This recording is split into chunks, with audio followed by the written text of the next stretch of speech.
Sing it loud and sing it proud, Canada. What a moment in sports, and also what a moment for this country. I am Brittany McLean, and I'm joined by Jesse Campagato, who's CBC Sports writer of The Buzzer, the daily newsletter that keeps you up to date with everything you need to know in the world of sport. And we break down what's going into the weekend, but we have to talk about that hockey game because, man, oh man, was it electric, Jesse? Oh, was it ever, Britt? What a win. I thought John Cooper said it best. Canada just really needed a win last night. 40 million people needed a win.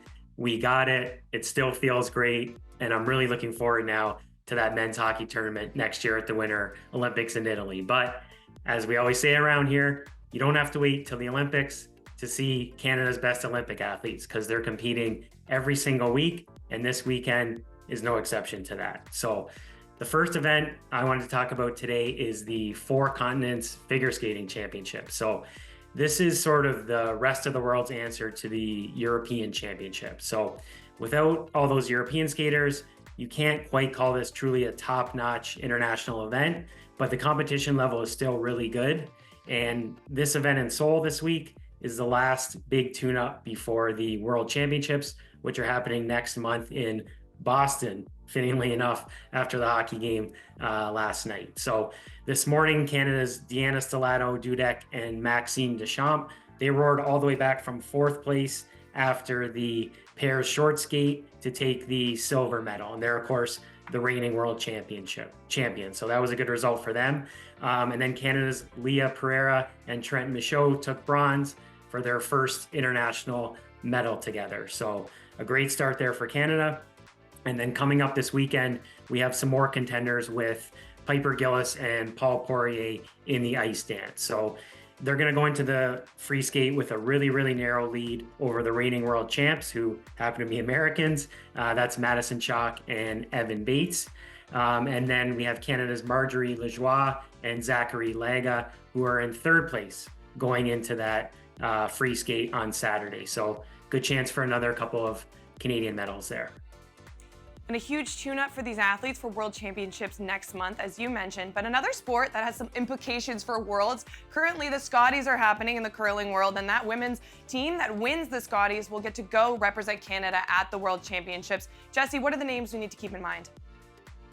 Yeah, really, there's one big name. It's Rachel Homan. So she came in really heavily favored to repeat as the Scotties champ and to win her fifth Scotties title. So if she's able to do that, she'll be only one behind the all-time record, which is shared by Colleen Jones and Jennifer Jones, who's now coaching Homan's team. So Homan's team absolutely mowed through their preliminary round. So they went 8-0 to win their group.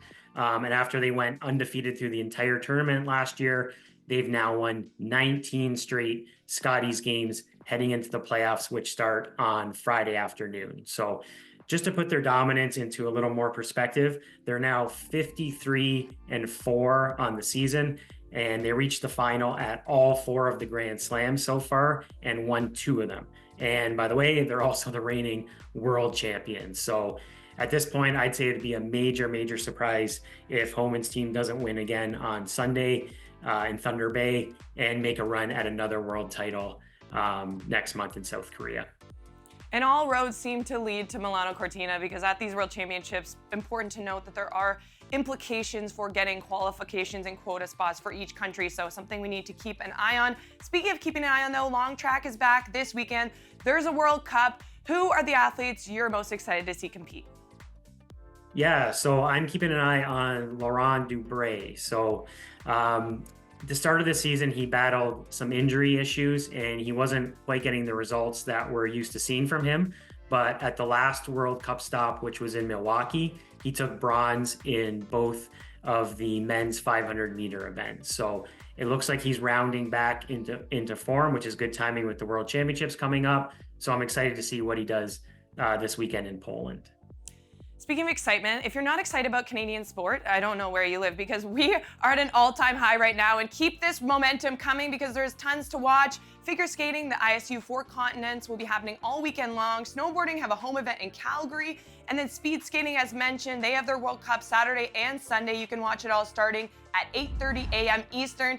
If you're not already also subscribing to Jesse's The Buzzer, make sure you're doing so by searching The Buzzer CBC. You put in your email, and it's as easy as that. You'll receive his note in your inbox every weekday. Jesse, appreciate your time as always, and we'll see you next week. Yeah, thanks, Brett. Have a great weekend. You too.